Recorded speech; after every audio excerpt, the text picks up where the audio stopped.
What is up, everybody, and welcome to FLW Videos. We have had such a busy week getting into the deep dive series where we take a look at Pokemon and Pokemon Go that of course have been highlighted recently. We end up getting a whole new set of Pokemon from the Sinnoh region, and we're covering the best, the brightest, and today we are covering Magnezone. We ended up covering Leafeon and Glaceon in the past episode. If you do want to check that out, make sure to check out the link in the description. But today we will be talking about Magnezone, checking it out, seeing how good it works in just a raid sense, PvP sense, should you invest any Stardust into it, and then of course should you unlock a secondary charge move. I'm very excited about that. If you do enjoy this series, make sure to hit that like button and subscribe. But without further ado, let's go ahead and get into the video.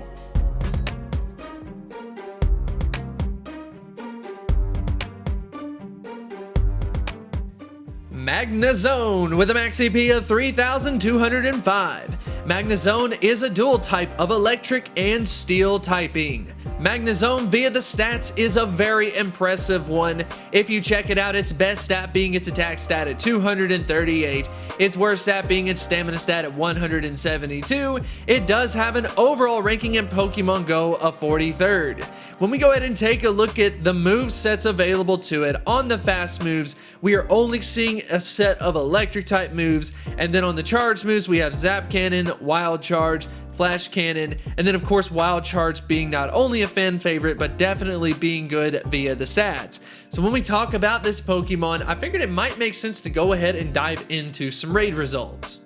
I always try to pick out Pokemon that showcase the strength of the Pokemon, while also trying to provide some good timely advice as well. So I figured the first one that we would go ahead and showcase is Lapras, because we will have a 3-hour Lapras day coming up, so you can maybe expect to use Magnezone in it if you do like the results of it. But if we go ahead and take a look at it versus the Lapras, of course I always have the settings of how I ran the simulations in the bottom left. You will see that Magnezone is in at that number 6 spot. Keep that in mind, but there's something very important to point out when we look at it this way, because we're really opening up into many different types being super effective versus a Lapras.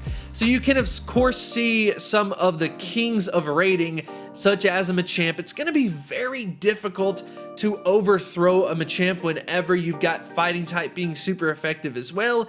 That's just kind of the way it works. Some moves are unfortunately better than others, but like we said, you are seeing quite a bit of types. We've got the fighting, we've got electric, we've got rock, we've got grass, and then of course, electric again. So we've got 4 different typings going on just in the top 6.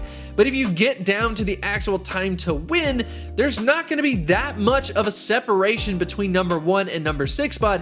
So even in that case, as far as Magnezone is concerned, it's really not that bad of a performer versus a Lapras. So more than likely, people will probably just want to use it for fun. There are clearly better options, but it is still kind of a cool way to go ahead and showcase it. I myself ended up getting 2 different lucky ones that were a level 30 plus, so I went ahead and evolved them because I'm not going to have to invest any Stardust into them. They're already going to be solid just because of their level, but I'm definitely excited to go ahead and kind of showcase them, maybe put them into some gyms. But anyways, let's get micro-focused on some raid results. I figured we might as well go down to a singular type Pokemon that electric typing might get the chance to really showcase how it reigns. So we're going to go ahead and go up against a Kyogre. Now the results, as you can see, are way different when we kind of micro-focus it down. You will see that Magnezone is taking in to that 3rd position. Electivire is pretty much going to outpace it at all points in time. It's mostly related to the fact that Electivire has an incredible attack stat. It's going to be very difficult to overcome that, as well as Raikou as well. But anyways, getting back to it, we can point out that it does outperform a Zapdos, which is a legendary Pokemon. So that is very interesting and something to keep in mind, because you can get yourself that Magnezone. If someone just puts up one of those magnetic lures, you could end up getting yourself that Magnezone for free. That's personally how I would recommend doing it, or just kind of grouping together with people in your community. Don't just go to a stop and do it and don't tell anybody, you know, because if everyone communicates, we're not going to have to spend as much on a per player basis to get yourself that Magnezone. So now that we have talked about the rating, I would say that it is a fairly good option, consistently being in third place as just an electric type attacker. We haven't had too many raid bosses where we've been able to showcase it, so I am at least excited that we do get that Lapras for the 3-hour day. So yes, just keep that in mind. I would say that Magnezone would be best as a raider, although it is in third place as an electric type. On the PvP side, because of its stat structure, it is not going to necessarily be good at PvP. But if you just want to use it for fun and you are curious about the best moveset to use, go ahead and check this out. Yes, we are going to get that stab off of the flash cannon, picking up that steel typing. But unfortunately, it's not going to be that great of a Pokemon, especially at a lower league. So if you're trying to do like a Sylph League, I would say go ahead and skip on Magnezone. It might make more sense to use Magneton, especially if you do have a legacy moveset. You're better off with something like that. So we have to ask ourselves the question, is Magnezone worth powering up?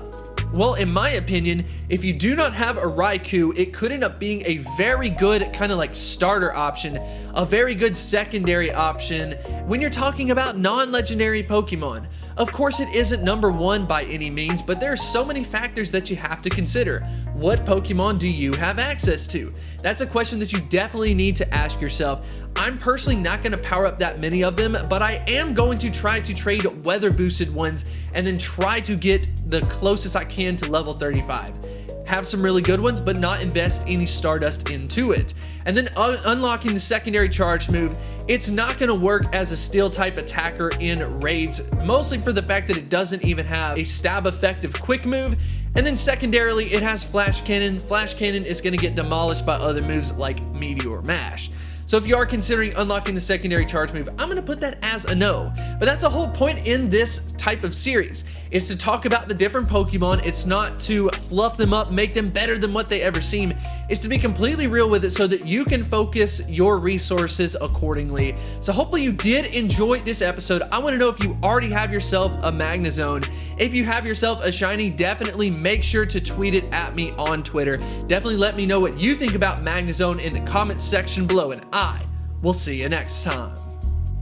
I wanted to extend a huge thank you to the supporters over at Patreon. You definitely make this possible, and I 100% appreciate this support. If you are interested in supporting my channel on Patreon, definitely feel free to check out the link in the description.